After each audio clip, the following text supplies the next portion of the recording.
Hey, it's your girl, Stacy Bullock, host of Tools for Everyday Living. Sometimes I just get caught up in that music. It's so wonderful and soothing to my soul. You know, May is Mental Health Awareness Month. And today we are going to have a much needed conversation. And not just today, actually, we are going to extend this through the entire month of May. So stick around, hang out with us for a little while. And I said us because the guest that you see today will be the guest that will be with us the entire month. I'm so excited. I'll tell you who it is in a minute. But let me talk a little bit about this topic, mental health. You know, it's important that we have this opportunity to promote open conversations, to have some substantial dialogue, because this is an important factor. We talk about everything else. We talk about diabetes, we talk about cancer, we talk about being overweight a lot, but we are, I believe, in my opinion, neglecting to speak more openly about the topic of mental health. We may brush over it for a moment during this month, but we need to bring this topic as to the forefront, and something that is recognizable for all. You know, the veterans, I'm a veteran myself of the United States Army. The Veterans Affairs talks about mental health a lot because they're discovering that we may have missed some things for a long time. A few wars have gone by, and we are coming to this conclusion that there was some psychological damage being done while our veterans were fighting a war, keeping our country safe. So it's not just in specific cultures per se that this topic is taboo. The culture itself can be the military culture, the African American culture, it can be the institutional culture, meaning people who are incarcerated.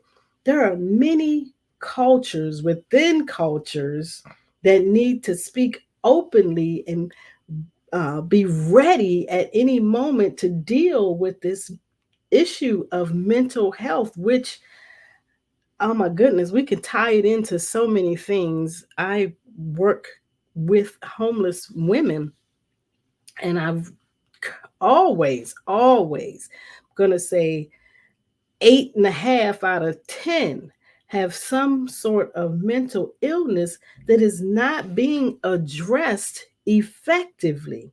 Notice I use that word on purpose, effectively. We need to make sure that we dedicate more time to becoming aware. With awareness, we can have a better understanding, we can have better insight to something that you can't see on the outside. But we know that there's something going on with an individual when they're not able to function properly in society. And just because someone is not able to function properly in society, that does not mean we throw them away. That does not mean we do them like things were being done back in the day and we allow individuals to just live in the basement of homes, or they stay in their room while the rest of the family has dinner, um, or they can't come to the home because they of their disruptive behavior. We have to find a way to delve into that, and I want to just uh, put this scripture out there because I know that my guests will be able to give us a little more insight on this as well. It's Ephesians 1:18, and it says that the eyes of your understanding may be enlightened, that you may know what is the hope of his calling. The his is God. And what are the riches of the glory of his inheritance among the saints? We need to know. We need to be enlightened. We need to understand. We need to have some comprehension. We need to get information. We need to build up our experience in this mental health arena. For some reason, there is a huge stigma with this, and it seems to be that people want to avoid it and not deal with it. But we get ready to talk about it right now. And I want you to join me in just taking a moment to relax, to be calm, to center yourself so that you can be the recipient of this wonderful information that is getting ready to be shared.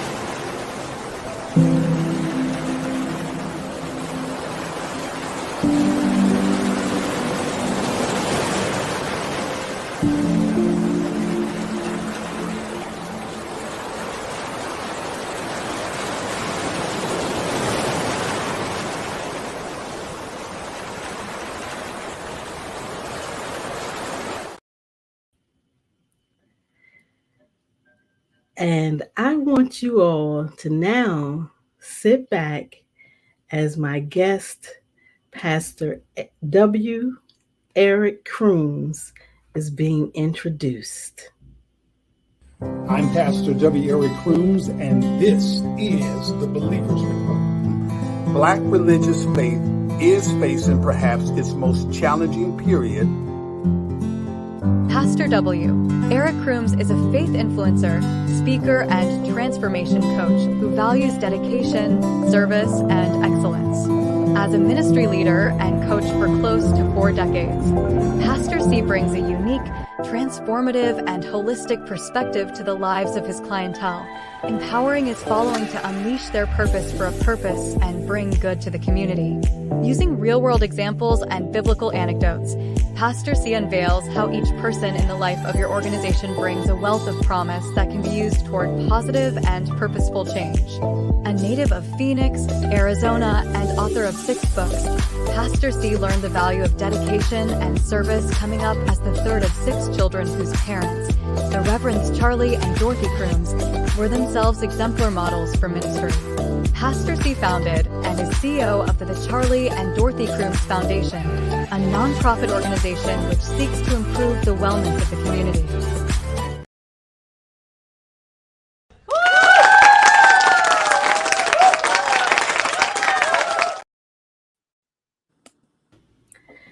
Everyone, welcome Pastor W. Eric Crooms, a faith influencer. Welcome, sir. Thank you. Thank you so much. I appreciate the opportunity to join in this much needed conversation, Dr. Bullock. Yes, it is definitely much needed. As I was talking earlier, this has been happening for a very long time, but I don't think that society has been dealing with it for a very long time. We have been, Right. as I said, pushing it under the rug and just allowing individuals saying, using that phrase that I do not like, oh, that's just how they are. Right. So tell us what sparked you for wanting to take interest in this, in the mental health arena as a pastor, because that's definitely not something that a lot of pastors are embarking on.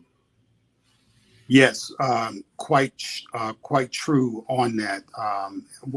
I am a faith influencer, and I do think the conversation has proceeded along mostly non-faith lines in terms of why mental illness is not being addressed in our community, and some of the reasons, the historical factors, the family factors, socio-political factors, um, of that sort.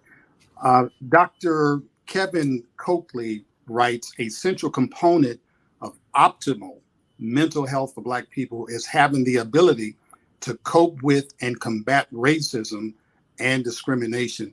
So, as a observer of the trends that have been happening, not only in our community, but also in the nation in general, I've just, and from a faith perspective, I have observed how we as believers are handling our mental aspect of living, and some of the things that some of the colloquialisms that we are using as defense mechanisms of the sort. But basically, my passion was inspired by just seeing people, especially God's people, in the trenches of spiritual warfare, and my desire to help them spiritually, to find a solid foundation on how to proceed. Because when you think about it, we have a rich legacy of bearing up. We have a legacy of being strong, a legacy of strength that was left by our ancestors. But in so many ways, that legacy is coming back to kind of like turn the tables on us, so to speak, because we tend to think that, well, we just have to be strong and we just have to pray our way out of this. And a lot of our religious experience and indoctrination reinforces that. And so what I try to do is get people to understand that it's okay to pray, but it's also okay to seek therapy. God has ordained both of those. And we need to, I believe that God desires us to be at a place of emotional wellness. And scripture backs that up. If you read scripture, you'll see Psalm 147:3, God binds up the brokenhearted. And so we have to understand that, our spiritual and mental lives are interconnected, and they are not compartmentalized as we have been socialized to believe. So my interest in observing some of the trends that are happening in our community, but especially in our faith community. So as a pastor, as a faith influencer, as a faith leader, that is where it begins. I'm certainly not a mental health professional or expert, but I come from, or I speak from and observe from a ministry mindset.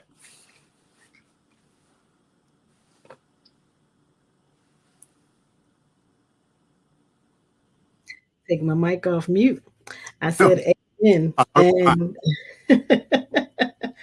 and that was, I mean, you gave us in that small segment of speaking so many dynamics that need to be addressed. And I'm glad we're going to do this for a whole month, because I just wrote down almost a whole list of things that Okay. can be talked about. But what I would like to talk about, we're going to take a little break. And I know that we had not thought about this prior to us speaking, but what you said about us having this legacy of strength. Right. I am of the mindset that that can be something that is detrimental to to humanity, the Exactly. legacy of strength, because it says that you have to, as you said, we have to always be strong, but that is almost impossible, Right. because life is going to give us some situations that we're going to have to be able to deal with more than prayer. We're going to need, as you said, we're going to need some practical things to put in our lives that are going to be parallel with prayer. Like light therapy, like yoga, Tai Chi, these meditation, these things are some of the things that I use on a consistent basis to keep the solid foundation. See, we had that foundation of, oh, we're strong Black people. Look at us. Look at all that we've come through, and look what we have obtained. Right. But at what price? At the Cool. price of, right. I had a conversation a couple weeks ago with some young ladies on the show, and we said we needed to apologize to our adult children, especially our male children, because we have been telling them so long, don't cry, be quiet, don't stop crying before I give you something to cry for. These You're things were so debilitating for our mental state later in life. And when we come back from our break, could you elaborate just a little bit on this strong persona that we're supposed to put up on when life is throwing everything it has our way? Just absolutely. think just think about how we can address this. Absolutely. We'll be right back.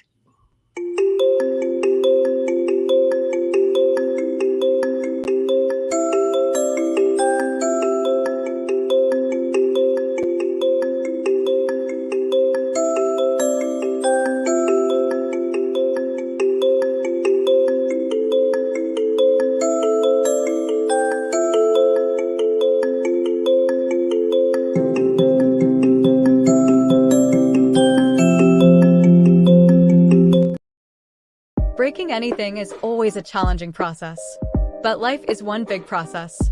A large series of steps we take to achieve a specific goal. Ending a repetitive pattern that is harmful for us is something we must commit to do because we need to show up as our best self and not the trapped imposter. It is time to eliminate some weight. The weight of doubt, shame, and disappointment. Get rid of thoughts of you are not enough. You are more than enough. You can break old patterns that were not the best representation of who you are. From this day forward, begin to pay attention to your patterns of behavior and see if they line up with your goals and dreams. Make sure to commit wholeheartedly to everything you do, intentionally making sure it is beneficial for promoting your growth to greatness. Let's dismantle all cycles that discourage instead of encourage. It is time to live a life in the abundance of love and peace, which will produce healthy habits that will lead us to being our best self. Always be awesome.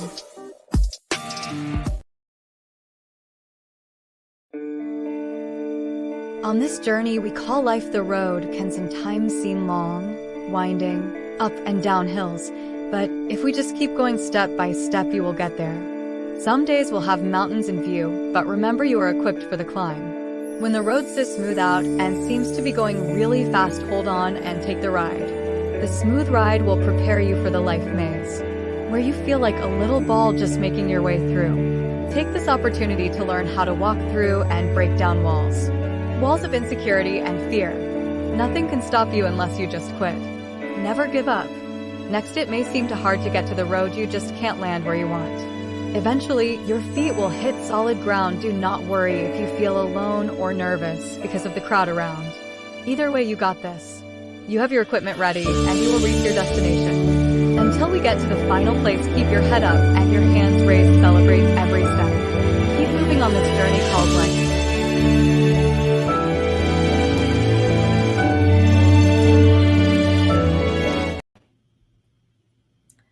Just like that, we're back. Pastor Crooms, can you please elaborate for us on this strong persona? Absolutely. I think the so-called strong persona stems from our collective experience coming up and out of slavery. No doubt that our ancestors had to be strong for that moment. I mean, when you think about the horrific um, um, dangers and everyday realities of slavery, of not only just slavery, but coming up out of slavery, you don't have anything. You don't have money. You don't own land, property, things of the nature. Basically, you own what's on your back, right? And so they had to be strong. They had to amplify this aura of strength that has been passed down to future generations, or passed up to future generations. And I think what's happened is due to the law of self-preservation, we have inoculated ourselves, so to speak, against the realities that surround us. And so we have to convince ourselves that, hey, I'm not supposed to cry. Like you said earlier, men aren't supposed to cry. I'm not supposed to show weakness, but I'm supposed to bear up and do my thing, handle it, so to speak. And what that has led to is a massive number of people in our community who basically are smiling, but there is so much pain behind the smile. And so some of these pains come forth through what we call cultural beliefs and connected to our religious standing, and cliches or colloquialisms that we adopt. I'm supposed to pray it away. This is not supposed to be happening to me. I'm supposed to be able to handle this. And so we have people living shattered lives, but not being able to, reach out and to invite a welcoming presence and understanding. And, it goes back to slavery, but it doesn't mean that we don't have the power to reverse it.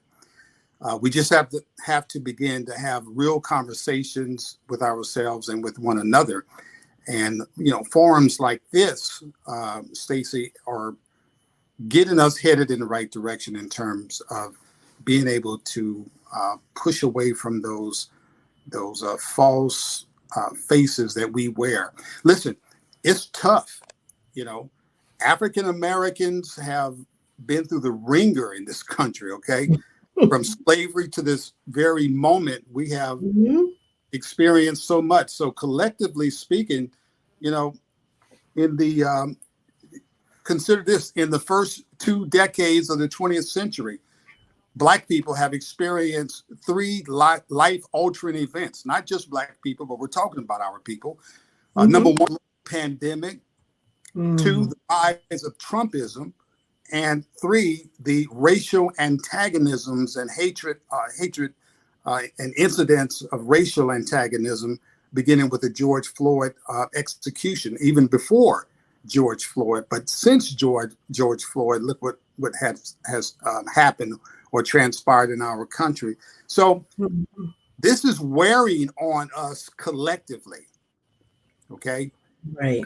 I would say that it's a form of PTSD, but I'm going to, instead of calling it post-traumatic stress syndrome, which it is, or depression, I'm going to reference it as post-traumatic slavery syndrome. Okay, because again, our coping mechanisms, I believe, begin there and have proceeded all the way up to the 21st century. And what it has resulted in is a large percentage of our people succumbing to mental depression. I read recently, Stacey, that 80% of the attempted suicides in Black America was committed by men. Just the attempted suicides Mhm. attempted by men. So what does that say to you? It says that men are given into this false sense of strength, or they Mhm. have to be Mhm. strong, and we're not Mhm. dealing with our issues. We're not regurgitating our issues into strength. Listen, we don't need strong men. We need men who are going to accept their vulnerabilities and then turn those or transmute those vulnerabilities into strength. Mhm. That is what we need in our community today in terms of trying to reverse this feeling of hopelessness. And you read a scripture from Ephesians which talked about hope, and that's Right. where we trace it to biblically and spiritually, is a loss of hope. Mhm. I do not find it coincidental that uh, as belief systems in our community, and there are signs that our belief is on the downward spiral in Black America. Mhm. There's a percentage of Black believers who are not worshiping at all, who are Mhm. leaving the church altogether, who have stopped going to Bible study, et cetera. The list goes on and on and on. Mhm. And so, parallel to that trend is an uptick in suicides or suicide ideation in our community. Those two trends are not coincidental in my regard. I think the more we lose hope, the more we lose belief, the more we are going to succumb to our realities as Black people in America. Absolutely. Because if we don't have hope, what what is there? What is there if we have nothing, or we feel like we have nothing to look forward to? Because, as you said, I'm supposed to be this, you know, piece of iron Right, that can't be broken or can't move. Sometimes the statements that we make in our culture, meaning African American culture, like black don't crack. right, Well, right. yes, it does. Cracking all Men- of Mentally, it has um, diminished. And the definition of hope is a feeling of expectation and desire for a certain thing to happen. And because it's diminishing, there's no expectation. There's nothing for us to say, oh, if I desire to purchase a home, but I've been through so much. I've lost jobs. My family is dismantled, and right, I must not be someone who is worthy of whatever the case is, but I'm supposed to be this person. It's not written in stone that we're supposed to be what our neighbors are, what the people are around us. I believe also that we just need to tap into the authenticity of who we are and exactly. work on that.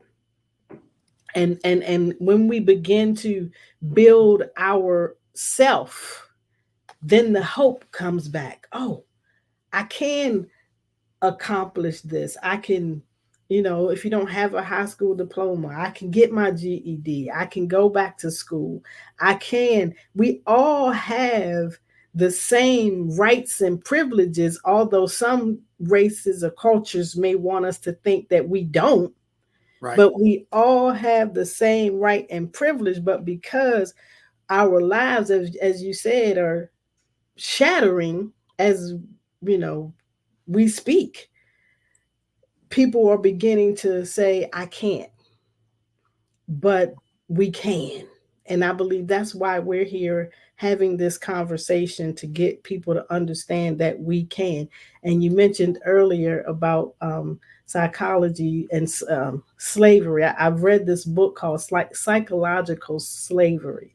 hmm, It is awesome. It gave me an awareness and an opening. And No, I'm not a psychologist, but I do have a degree in psychology. So I feel that I'm able to approach this issue with some validity. But what is it that, why should we be aware? And what does that mean to you to explain to us why we should be aware of the mental health issues that are plaguing our country today? Well, the poet Marvin Gaye once crooned, "What's going on?" Um, I think we need to encapsulate that poetic statement into our own personal lives and socially as well. Not only what's going on with me, but what's going on in my community.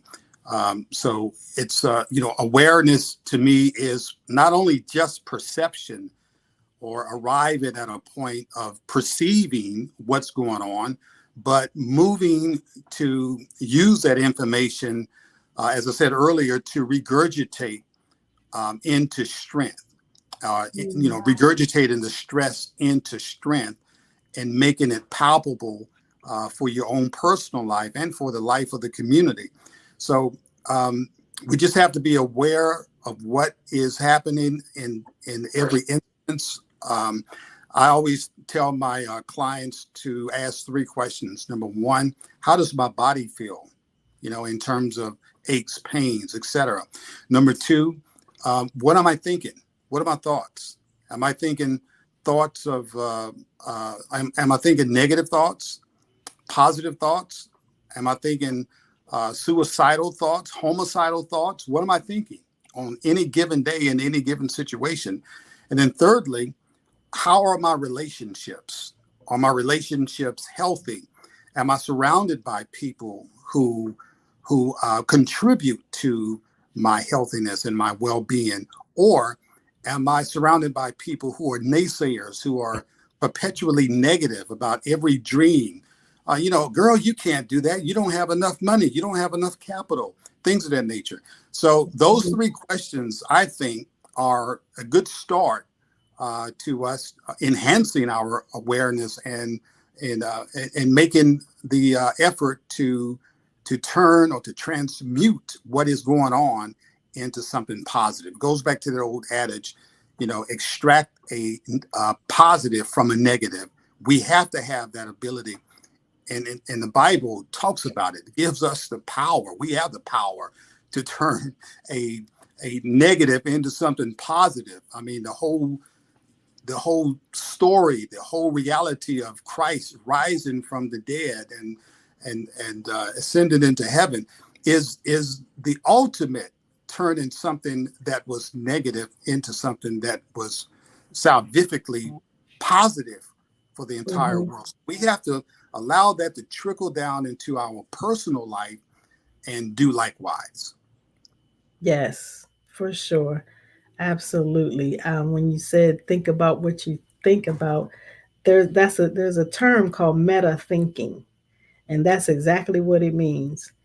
Think Right. about what you're thinking about, because until we start, as I say, pay attention, observe your thinking, your thought patterns, observe what you're thinking about. Because when we observe our behaviors, then we can make some adjustments, then we can align with who we are in God's eyes.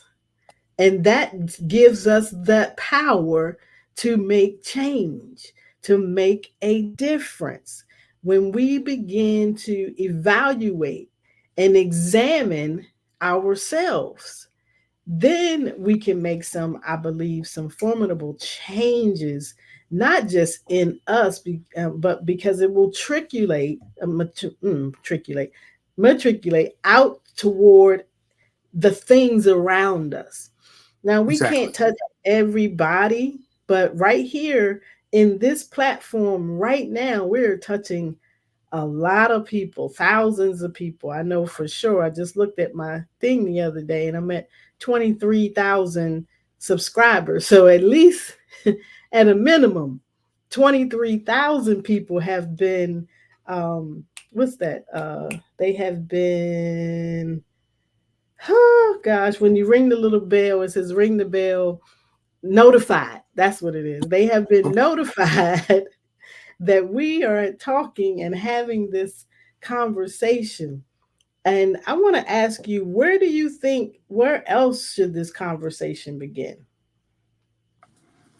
That's a good question. And I do think that the conversation has begun in our community. And not just because it's Mental Health Awareness Month, but I do think that the most important place for me from a ministry or faith perspective is that the conversation is happening in our faith communities. Mm-hmm. And just preparing for this interview and reading some accounts, I have noticed that there are some members of clergy on the pastoral level who are initiating mental health programming into their churches, and they are inviting mental health professionals to come in and address what's going on in the community. So that's encouraging. I think it needs to happen on a much grander scale. Mm-hmm. I don't think any Black church in America should be open without some kind of emphasis on mental well-being. Now, Mm-hmm. there's I think it was a mid-century famous actress. I forgot her name. It eludes me right now. But she was that faith for Black people is the same as the Federal Reserve System in America, which means, she was accentuating how important faith is to Black people. And I agree with that. But I do think that we need to expand the conversation. And when I was in seminary, there was some pushback among I took a class, I think it was titled Biblical Counseling in the 21st Century. And there was this pushback against the notion of what we call the integrationist model, that in other words, in our community, the Black community, the only thing we should rely on is biblical standards for ensuring our spiritual and mental well-being. Well, the professor and I had a few conversations about that, and now that class is in the rearview mirror, I'm really, really even more convinced now that it's important for our people, for Black people, to understand that it's okay to pray, but it's also okay to get therapy. Now, in a wider general context, American context, other races, other ethnicities may have more resources, but in our community, we have been so denied and so, access to mental health remedies and to mental health settings has been denied us for so long that basically we're behind in that regard, because we don't have access as much as other ethnics in America do. So we have to have that conversation and not be afraid. I mean, there are some ministers right here in Fort Worth that are actually preaching about the importance of mental health. I find that very encouraging.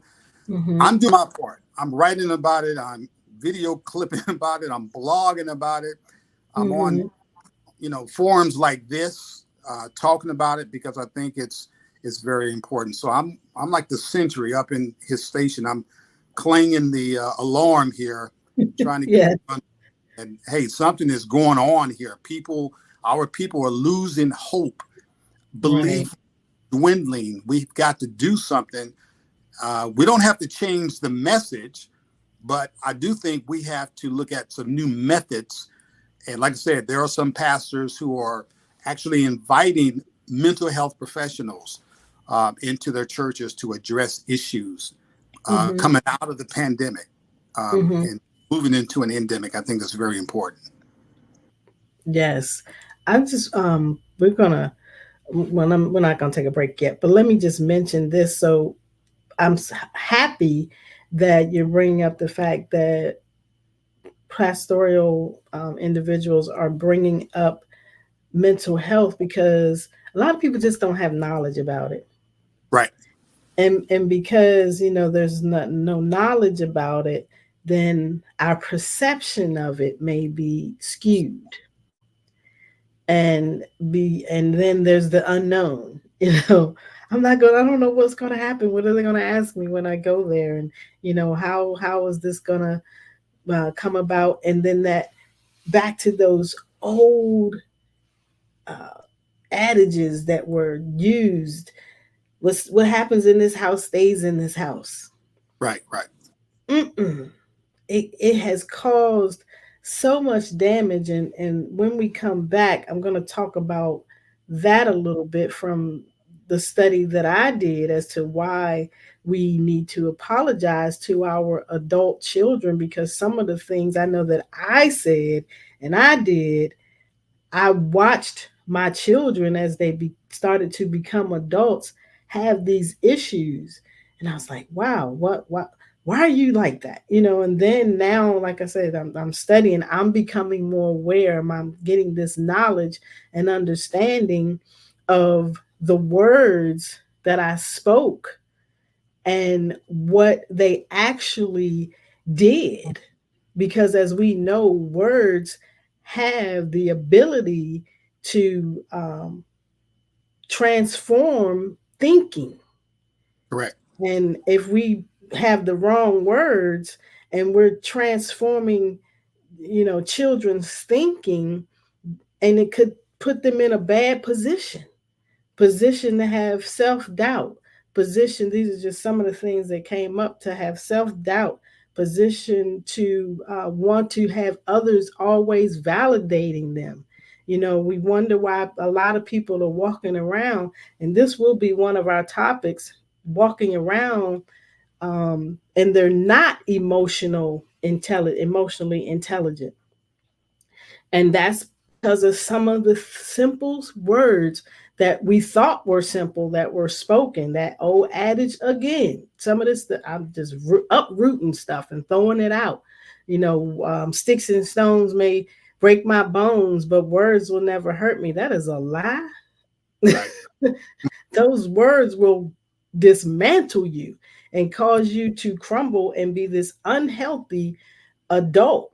Just like we have things that they say come through the bloodline as hereditary, as illnesses and things like that. So we're going to take a little break, but when we come back, let's talk about why we should have a mental health checkup, just like we should have a physical body checkup. And we'll be right back. Resilience is necessary for all of us. It gives us the ability to recover quickly from difficulties of any kind. Psychologically, resilience is our mind's potential to cope with a crisis and return to a healthy state of mind. Resilience is the core strength you use to lift the load of life. The secret to maintaining and building to adopt a growth mindset, nurture your emotional intelligence, hone in on our problem-solving skills. We must learn from problems, take them as opportunities to grow. That's what resilience looks like. It is the demonstration of growth and maturity in every area of our lives.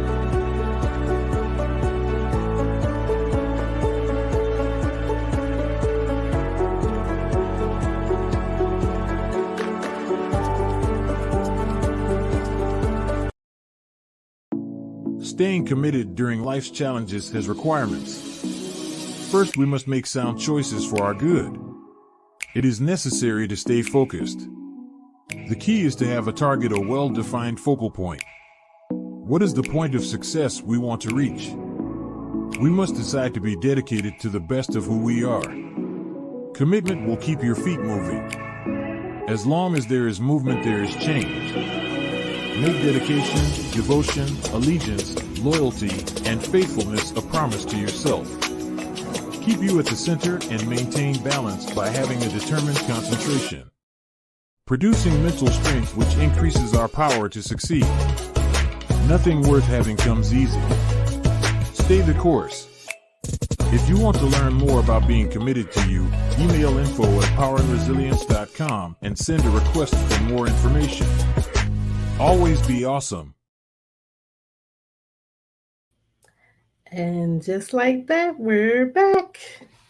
So a couple more things, and actually, our last commercial talked about a whole lot of the things that when we apologize to our children, or when we show our now going from this strong character persona to this vulnerable character, now we can help our children get away from having a difficulty in making decisions as adults. Like I said, seeking the constant validation, struggling with failure. Have you ever seen a sore loser? Right. And we wonder why some people are throwing chairs and throwing their helmets up into the crowd and all kinds of different things. And no, I'm not just focusing on sports players, but this is happening every single day, that because of some of the things that were said and done and not having the awareness, that our now adult children have become so dependent upon others that they are looking to them for things like, who's going to take care of me? I need you to show me how to pay this bill. I need you show me how to get my electricity turned on. These are things that we need to ensure that our children are confident. Our society is confident. People coming from welfare now coming into this awareness of who they are. There are some skills, they're called life skills, that that people need to learn. And this is something that I heavily teach my clients, life skills on how to function in every day. And, you know, I also teach them about getting checkups. But now I need to tell them more about having not just your physical body checkup, get a mental health wellness check. And why is that so important to us? Yeah, I think it's very important. In my profession as a coach, I often deal with, obviously the physical attributes of that profession in terms of health-related consequences. So, well woman exams, we talk about those kinds of things and how often, she has gotten, or when was her last one. But in the mental realm, I think it's just as important to have a mental yearly checkup. And but there are so many things that we can do as well to just do that on a daily basis as well. Checking in with ourselves mentally each day. And the way I do that personally is through affirmation, scripture reading, meditation. I do some form of natural body movement, just reading, expanding my mind, things of that nature, and breathing exercises as well. So I do think it's important to do it. I would elevate a mental yearly checkup for everybody, yes. And I think it's very, very, very important. But I also think we need to find ways to do it on a daily basis, because, when you wake up and you put 2 feet on the floor, you are, number one, you're blessed because you're on top of the soil and not below it. Right. And so once you open your eyes and you discover that the good Lord has invited you to participate in this day that he has made. The Lord said, wake up, I want you to participate in this day that I have made. And the question we need to be asking ourselves is, how am I going to participate in this day the Lord has made? And if you don't have another answer, the psalmist gives you the answer right there in the same scripture. I'm going to rejoice and be glad in it. in spite of what's going on, in spite of the limitations, in spite of my surroundings, my environment, my financial challenges, my relational challenges, etc., I am going to rejoice and be glad in this day. So, yeah, a yearly mental wellness checkup, but also find ways to do it every day of your life. Because, hey, listen, you don't know what you're going to encounter in this society on any given day. You just never know. It could be something as simple as your boss just cursing you out, or telling you you're not doing a good job, or you're not getting that job, that promotion you've been wanting for so long. How are you going to respond? Not react. We don't want you to react. We want you to respond, because good mental health means that you respond and you don't react. And so we got to do that every day. I mean, maybe it's simplified in a very basic way, but Stacey, when I get up, I thank God for the priceless moment of waking up, and then I ask God, Lord, touch my mind. Right. Right time. Right. Because, that I also have another profession. So when I wake up, I am definitely grateful Right. for being awake and getting myself what I call centered. And I believe the only way for me to be centered is that the controller of the center, which is God, There you go. has his how can I say, is I'm open to listen. I'm open to not just listening, but obeying what is being said. I know some people don't like that word obey, but if I'm told to get up, sometimes, it'll just come to your mind. No, God is not going to come and knock on your door and say, hey, do this today. It's not going to be that, but there will be this voice, and it's going to sound like your voice to tell you to do something. Maybe add some lemon to your water today. Drink more water today. For prime example, this morning, I wanted to lay in the bed, but I knew that we had to have this video, have this dialogue, and I said, you know what? No, it was like, Stacy, get up right now and get your exercise done right now, because you're not going to have time the rest of the day to do it, because you have other things to do.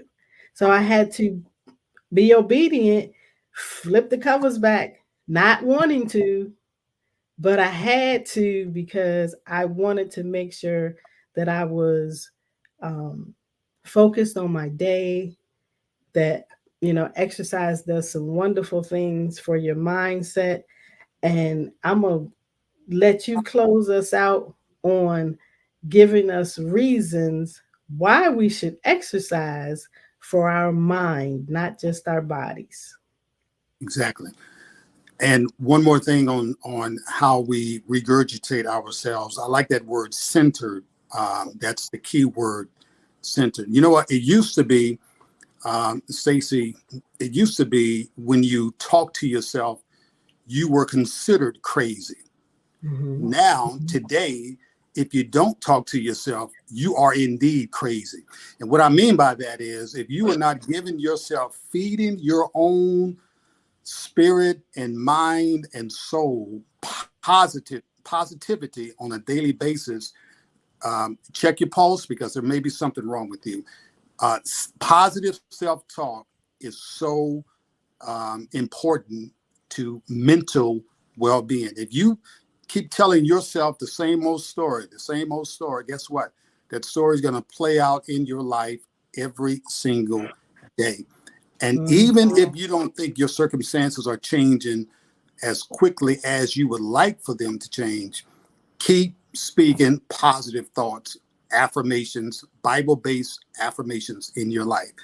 Now, as far as how the body or the mind responds to exercise, it's totally in favor of the fact that when we get up and move, it does wonders for our mind.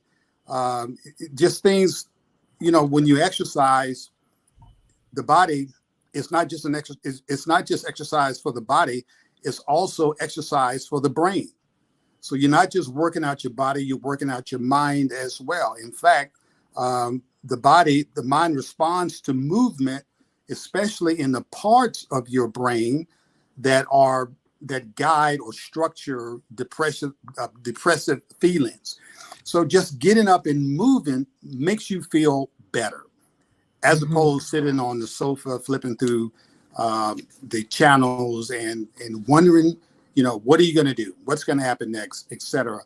Get up and move. 20 minutes can just change the entire structure of your brain chemistry. Now, obviously, science does suggest that exercise helps individuals who are clinically depressed. Now, I'm not in any way minimalizing what the clinical depressive mood does to people. And I'm not going to sit here and say that if you are clinically depressed, just get up and do a 20-minute workout. No way. Most people who are dealing with prolonged mental anxiety, one of the Mhm. best things that they can do is just get up and move. Get that brain to releasing what we call feel good endorphins. And that's exactly what happens when your body moves. When you get up and you walk for 20 minutes, the sweat is going. What's the first thing you say after that workout? I feel good. And that's what you want to do. You want to feel good. So, and not only that, Stacey, the evidence also shows that people who are less active report higher levels of anxious feelings. And so the science is there. God made us where he gave us two legs, 2 feet, in most cases, obviously, if you were born healthy. He gave us the means to move. He created us. He wired us to move. We were not wired to just sit idly, but we were created and wired to move. And the evidence shows that there's just so many studies out there that show that the more you move, the better you are, the better you feel mentally, spiritually, and otherwise. So it's the crux of my of my argument from a faith perspective. We need spiritual food, yes, food for our soul, but we Mhm. also need to make sure that we're treating our bodies in the way that God intended us to. And my personal mantra in that regard is I exercise my body to the glory of God. So many different studies support that. And, it's just out there. We just need to get up and move more and become more aware of the dynamics of movement. Great. That is awesome. I know I do say that when, especially on those days when I don't feel like exercising, but I do it anyway. And when I'm done, I'm like, oh, I'm so glad I did that. Right, Literally right. feels like I have fresh blood flowing through my veins and creativity and the thoughts that open up in my mind make me more um, capable, what I say, of getting things done in a quicker way, more, can I say, elaborate, if I would. I'm Right. able to take situations or instances that I'm reading about or whatever I'm looking at and having a keen focus, not just haphazardly looking over things. That exercise really helps. I thank you for joining us today. Words like I'm sorry, just That's okay. Oh, if I had to give your viewers just a quick recipe, if I ask you, well, if you ask me, well, Pastor C, what can I do right now? I would say increase your physical activity, monitor your diet, stay away from sugar, processed foods, things of that nature, unhealthy fats. Journal your feelings. Stay connected with positive people. So important. Who's in your ear will eventually will drift down into your spirit. Write and rewrite and recite affirmations on a daily basis. And then, Stacey, one thing that we haven't mentioned is take advantage of wellness resources right where you are. Do you know that a lot of companies offer some type of wellness benefit? I mean, even if it's just a toll-free line that you can call, you can go to a psychologist and your company pays for it, things of that nature. And then mostly, Stacey, believe in the power of your purpose and strength and your determination. So those are the 5 or 6 things that I would say to a person who would ask, well, what can I do right now? But most important, don't be afraid to talk about it. Get the conversation started right in your family. If it's uncomfortable, so what? It's just uncomfortable. Just get that conversation started about mental well-being. Yes, there are many things that are uncomfortable in life, but we have to deal with them. We have to find the positive way to go through them Right. and come out on the other side shining bright, because that's what will happen when we approach those difficult situations. We will find that it wasn't as difficult as we thought. Once it's out there and we get a hold of it and have some awareness about what's going on, because sometimes we don't even know that a person is having a specific thought, especially like in relationships. If we don't talk about it, we won't know about it, and then we won't be able to do anything about it. So Exactly. as Pastor C said, let's get up and do something today. You know, if you just get up and walk around your house or walk down your street and come back in the house, that's a start. That is a great start. So we thank you, Pastor C, for coming today, and we look forward to you being here with us for the rest of the month every Friday at 6 p.m. Central Standard Time. And I know I didn't say it when we started, but this is definitely a Free Your Mind Friday show. So we look forward to seeing you next week, and have a wonderful day. But most importantly, always be awesome.